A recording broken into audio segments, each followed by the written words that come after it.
Hi, welcome to Padmavathi entertainments. అందరికీ నమస్కారం. మీరందరూ బాగున్నారా? మరి నేను కూడా చాలా బాగున్నాను.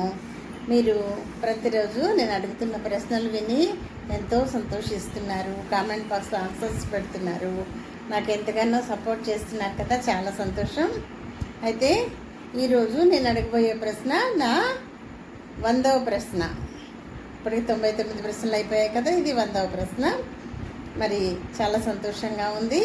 ఈ ప్రశ్నను కూడా అడగబోయే ముందు నిన్న అడిగిన ప్రశ్నకు సమాధానం వినండి ఫ్రెండ్స్. రాఘవరావుకు 5 కూతుళ్ళు, ప్రతి కూతురుకు ఒక బ్రదర్ ఉన్నాడు.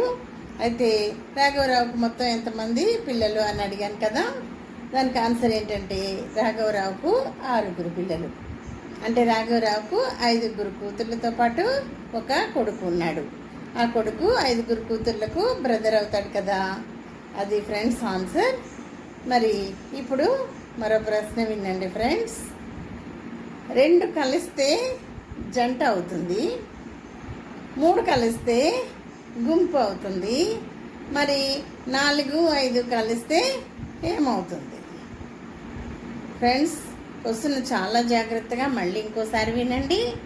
2 కలిస్తే జంట అవుతుంది, 3 కలిస్తే గుంపు అవుతుంది, మరి 4, 5 కలిస్తే ఏమవుతుంది? ఆన్సర్ మీకు తెలిసినట్లయితే కామెంట్ బాక్స్లో రాయండి ఫ్రెండ్స్. ఒకవేళ మీకు కన్ఫ్యూజ్గా ఉండి ఆన్సర్ తెలియకపోయినట్లయితే సమాధానం కోసం రేపటి వరకు వెయిట్ చేయండి ఫ్రెండ్స్.